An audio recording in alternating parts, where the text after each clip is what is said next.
एक ट्रेन अपने निर्धारित समय से काफी देरी से चल रही थी। कारण था सर्दियों के मौसम में धुंध का अधिक होना।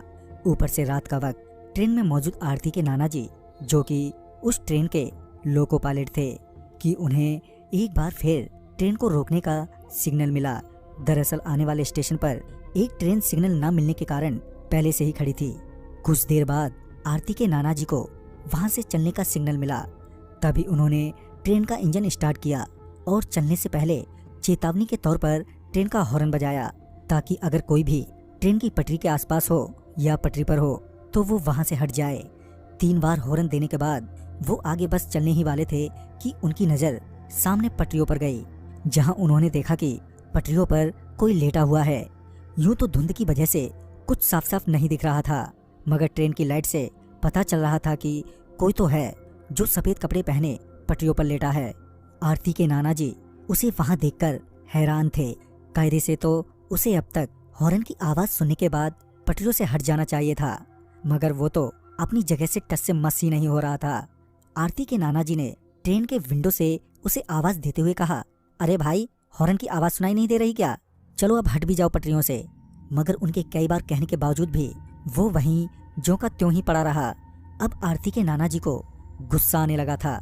वो मन ही मन सोच रहे थे कि कैसा आदमी है ये, इतनी तेज हॉर्न की आवाज से भी इसे कुछ फर्क नहीं पड़ा। वो ये सोचते हुए ट्रेन से नीचे उतरे और वो उसकी ओर बढ़े।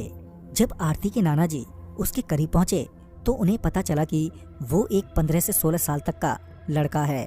आरती के नाना जी ने फिर से उस लड़के से कहा, तुम्हें मेरी ही ट्रेन मिली है मरने के लिए? ये बोलते हुए आरती के नाना जी आगे बढ़ ही रहे थे कि वो लड़का एकदम से खड़ा हो गया। उस लड़के को खड़ा होता देख आरती के नाना जी भी एकदम से रुक गए। आरती के नाना जी अभी उस पर चिल्ला ही रहे थे कि वो लड़का अजीब सी चाल में उनकी ओर बढ़ने लगा। पहले तो वो लड़का अपनी मुंडी झुकाए हुए आरती के नाना जी की ओर बढ़ रहा था। जब वो आरती के नाना जी के करीब पहुंचा तो उसने अपनी मुंडी ऊपर की तो उसकी नजर सबसे पहले आरती के नाना जी के गर्दन पर गई।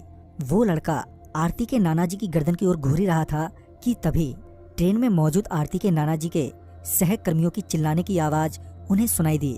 जब उन्होंने पीछे मुड़कर देखा तो पाया कि उनके साथी उन्हें ट्रेन में तुरंत ही वापस आने के लिए कह रहे हैं। साथ ही वो सारे काफी डरे हुए भी लग रहे थे। आरती के नाना जी समझ नहीं पा रहे थे कि अचानक ही उनके साथियों को क्या हो गया। उन्होंने अपने साथियों को जवाब देते हुए कहा, हाँ हाँ आता हूँ, पहले इस लड़के से तो निपट लूं। यह कहकर वो वापस सामने की ओर मुड़े तो वो लड़का उनसे काफी दूर खड़ा था और उन्हें घूर रहा था। आरती के नाना जी का गुस्सा अभी शांत नहीं हुआ था, मगर पहले ही उन्हें काफी देर हो चुकी थी और वो अब और देर नहीं कर सकते थे। लिहाजन वो वापस ट्रेन के इंजन में पहुंचे, जहां उनके साथियों ने उनसे कहा कि तुम अभी अभी मरने से बचे हो। वो कोई लड़का नहीं था, तुमने शायद उसके पैरों को ध्यान से नहीं देखा। उस लड़के के पैर उल्टे थे। अपने साथियों की बात सुनने के बाद वो एकदम से सदमे में आ गए। तभी उन्होंने मामले की गंभीरता को समझते हुए तुरंत ही ट्रेन स्टार्ट की और वो वहां से निकल गए। मगर रास्ते भर उनके मन में एक ही ख्याल आ रहा था कि वो तो मुझे कुछ भी कर सकता था। तभी उन्हें ध्यान आया कि वो लड़का उनकी गर्दन की तरफ देख रहा था। फिर जब उन्होंने अपनी गर्दन पर हाथ फेरा तो उन्होंने पाया कि उन्होंने अपने गले में बजरंगबली का एक लॉकेट पहना हुआ है।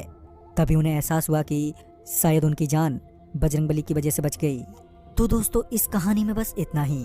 अगर आपके पास भी आरती जी की तरह ऐसी कहानियां हैं तो हमारे साथ शेयर करना ना भूलें।